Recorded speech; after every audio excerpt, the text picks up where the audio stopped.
సమ్మె ప్రారంభం వల్లే దీర్ఘకాలిక సమ్మె జరిగితే చాలా ఇబ్బంది, పార్టీకి ఇబ్బంది, రాబోకాలంలో సంస్థకి ఇబ్బంది, కార్మికులకు ఇబ్బంది, ప్రజలకు ఇబ్బంది అని చెప్పి మీకు ప్రయత్నం చేస్తే మీరు ఏదో రాత్రికి కొంచెం మూవ్మెంట్ చేశారు, అటు ఏమనంతో మూవ్మెంట్ చేసాం.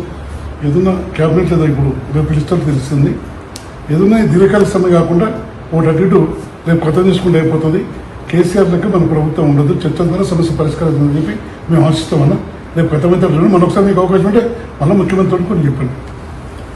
అయితే ఇప్పుడు ఏంటంటే జరిగిన సంఘటనలు చాలా రెండు కూడా ఇంకోటి 3 భద్రత పడుతుంది. నేను కార్మికులకు ఎందుకంటే సకల జనుల సమ్మెలో మీ ద్వారానే పూర్తిగా సమ్మె సక్సెస్ అయింది. మొన్న కూడా జరిగిన సమ్మెలో మీ యొక్క 52 రోజులు జరిగిన ఆ సమ్మె చాలా చారిత్రాత్మకం. అట్లా మీరు మిమ్మల్ని బతికించుకోవడానికి చేసే ప్రయత్నంలో మీరు సామిదలు అవ్వడం అనేది చాలా విచారకరం. అది శంకర్ గౌడ్ గారు కానీ మియాలగూడ కానీ భద్రాచలం నిలబడుతున్న పరిస్థితి.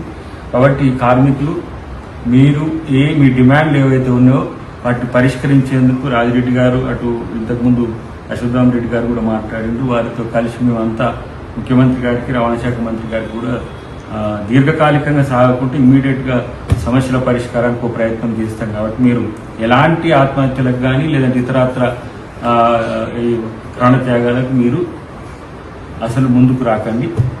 మేము ఆర్టీసీని సంరక్షించుకుంటాం, మిమ్మల్ని కాపాడుకుంటాం. ఎట్ ద సేమ్ టైం అది ఆర్టీసీ అంటే అది ప్రభుత్వ రంగ సంస్థగానే కాదు, ప్రభుత్వ సంస్థగా మార్చే ఒక ప్రయత్నం జరుగుతుంది. కాబట్టి మీరు తొందరపడి నిర్ణయాలు తీసుకోవద్దని చెప్పి నేను విజ్ఞప్తి చేస్తాను. అంటే ఏమైనా చెప్పగానే స్పెషల్ ట్రీట్మెంట్ గురించి, మెరుగైన ట్రీట్మెంట్ గురించి హైదరాబాద్ తరలించండి, స్పెషలిస్ట్ తోటి ట్రీట్మెంట్ చేపిస్తామని చెప్పి సమాచారం ఇచ్చిండు, వాళ్ళకి ఆదేశాలు ఇచ్చిండు.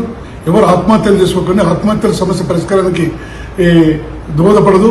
మన కుటుంబాలు రోడ్డు పాలు వస్తే మీరు పోయినాక కుటుంబం చూస్తూ ఉండరు, వాళ్ళు రోడ్డు పాలు అయ్యి చాలా ఇబ్బందులు పడతారు. కాబట్టి ఆత్మహత్యలు సరైన కాదు. కాంగ్రెస్ ప్రభుత్వం పొద్దు నుంచి నేను తిరుగుతున్నా హామీ ఇస్తారు, అత్తులో సమస్య పరిష్కారం అయితే ఆత్మహత్యలు చేసుకోవద్దని మరొకసారి పేరు పైన సోదర సోదరులకు విజ్ఞప్తి చేస్తున్నాం.